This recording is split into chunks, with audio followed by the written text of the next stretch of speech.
Harga kebutuhan upacara di Bali mulai mengalami kenaikan. Hal ini dipicu oleh banyaknya hari suci yang jatuh berdekatan seperti Someribek, Sabuh Emas, hingga Pagar Besi.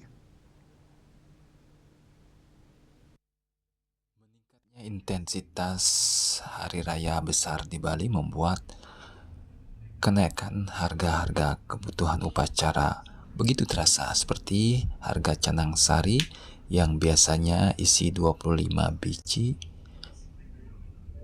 dijual dengan harga 25.000 hingga 30.000, kini harganya menjadi 35.000 rupiah. Hal ini disebabkan karena adanya rentetan upacara yang mesti dijalani umat Hindu seperti Someribek, Sabuh Mas, dan Pagar Besi. Jaraknya sangat berdekatan. Sementara harga telur bebek yang merupakan komponen penting upacara di Bali juga mengalami peningkatan yang kini harganya 4.000 rupiah per butir. Sementara sodan dijual 7.000 rupiah dan pejati kini dihargai 60.000 rupiah, sebelumnya 50.000 rupiah.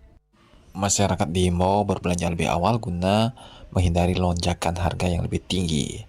Agus Sudiatmiko, Bali TV.